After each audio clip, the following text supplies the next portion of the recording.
Hebrews chapter 11. Now faith is the substance of things hoped for, the evidence of things not seen. I like that it says now faith, because it implies your faith is present. It's a now faith. It's not an old faith. It's not a future faith. It's a now faith. You got to have your faith now, meaning you can't put your faith in what God's doing once God does it. You got to have it now. And you know you have to have it now because of the definition of faith. The definition is faith is the substance. We know what substance is. This jar is filled with the substance of a candle. So substance is a thing. It's a filling. Faith is the substance of things hoped for. So if faith is the substance of the thing inside this jar, then it would be the candle. That would be the faith. But it says faith is the substance of the thing hoped for. So your mind and your heart is the jar. And what you hope for, faith is the substance of that thing. And then he says the evidence, so evidence is proof of things not seen.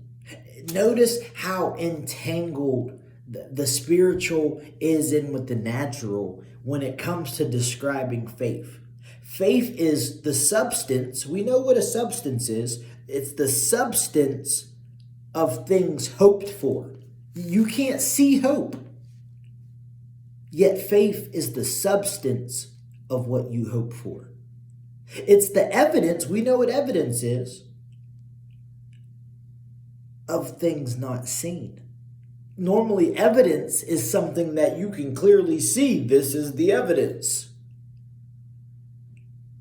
And yet, faith is the evidence of things not seen, which means I have evidence, and it's not based on what I see. When I look around, I have evidence also that goes against what my faith says. I got evidence right now that I am living in a middle class lifestyle. But I got faith that I'm going to be living in an upper class lifestyle. I got evidence right now that I'm not married. But I got faith that I'm going to be married in 2022. I got evidence right now that I'm just making my little videos, as some would say. See you making your little videos. But I got faith that I'm about to be shaking a nation. And you see how it's so easy to just go with what you can see. And most of the times your faith is going against what you can see. That's why you need to understand what faith is. It's the evidence of something that you can't see. In other words, faith is the know-how to I know what I know, even though I can't tell you how I know, I just know. That's what faith is. And as confusing as that sounds, the Bible doesn't make it any less confusing the way they describe it. Faith is the I know what I know. I can't tell you how I know it, but I know it. That's faith. In other words, faith is the substance of things hoped for, the evidence of things not seen, or the I know what I know. I can't tell you how I know it, but I know it. It's so hard to preach faith because I can't show you it. I can't pull out my faith and measure it and be like, this is how much faith I got. But yet, God can see how much faith I have. And God can see where I'm placing my faith. It says in verse 2, for by it, by faith that is, the elders obtained a good report. Through faith, we understand that the worlds were framed by the word of God, so that things which are seen were not made of things which do appear. In other words, that's saying by faith, you believe that God created the world and not some big bang. Then it says in verse 4, by faith, Abel offered unto God a more excellent sacrifice than Cain, by which he obtained witness that he was righteous, God testifying of his gifts, and by it he being dead yet speaketh. And that means whenever Cain killed Abel, God said, I hear his blood. That's what they mean by him being dead yet speaketh. By faith, Enoch was translated that he should not see death, and was not found, because God had translated him.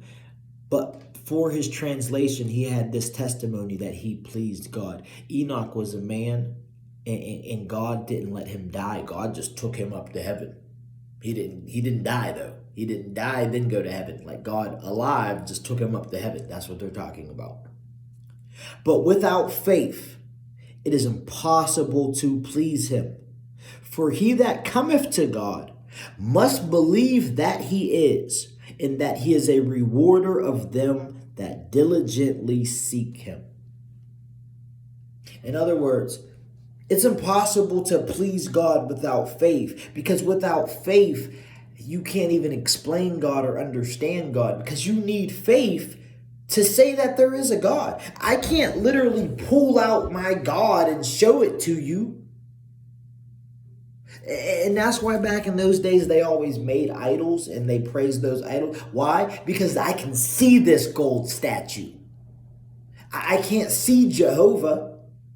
And that's why back in those days, they would literally get some gold or some silver and make a statue, and that's my God. Because it's easier to pray to something you should see, even though it doesn't even make sense and it's foolish. And obviously, the thing made by your hands is not able to answer your prayers. But yet, that's what they did. Because it's easier to see what I made rather than what made me. Get what I'm saying? And yet, without faith, you cannot please God. You can't. You have to first understand. You need faith to even talk to God, because you can't see him.